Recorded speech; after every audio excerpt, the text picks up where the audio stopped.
Imagine walking down a picturesque street in the Fairfax District of Los Angeles, only to be greeted by a staggering eyesore, a home completely overrun with trash and debris. This is the harsh reality that residents of North Martel Avenue have been facing for over a year now, despite the city's best efforts to clean up the mess. But here's the shocking part. This isn't the first time this has happened. In fact, just last year, city crews removed a whopping 7 tons of trash from the same property, only for the problem to return with a vengeance. The question on everyone's mind is, what's going on here, and how can we prevent it from happening again? The story begins with concerns from neighbors about the homeowner's well-being, as the small mountain of garbage on the property had become a breeding ground for health and safety hazards. As Jay Carey, a neighbor, so eloquently put it, "It's pretty gross, and it smells pretty bad. It just keeps happening. And they cleaned it out, like a year ago?" The property in question is situated between 2 multi-million-dollar homes, making the contrast between the trash-ridden yard and the surrounding neighborhood all the more jarring.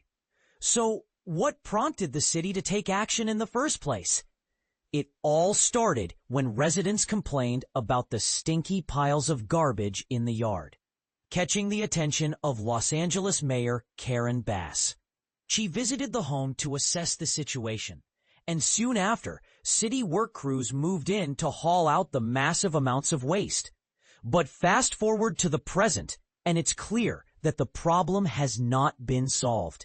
In fact, the mayor's office has expressed disappointment that the owners of the private property have allowed the conditions to deteriorate once again.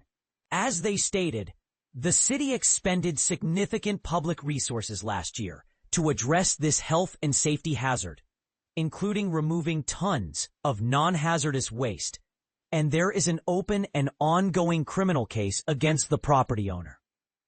But here's where it gets controversial.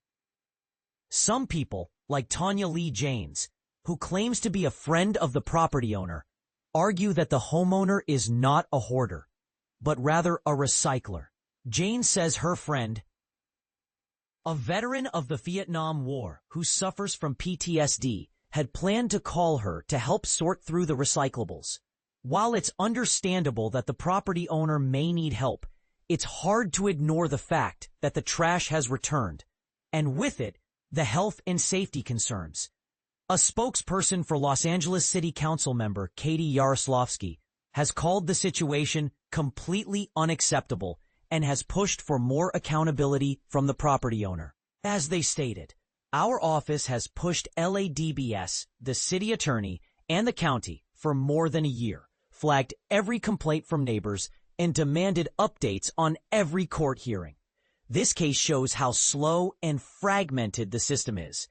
It is designed to request compliance, not demand accountability. So, what's next?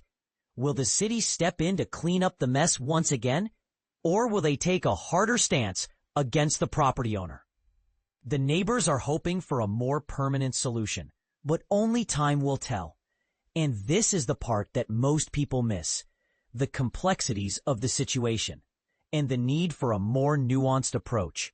It's not just about cleaning up the trash.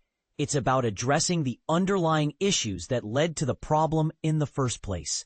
As we consider the best course of action, we have to ask ourselves, what can we do to support property owners who may be struggling, while also ensuring the health and safety of the surrounding community?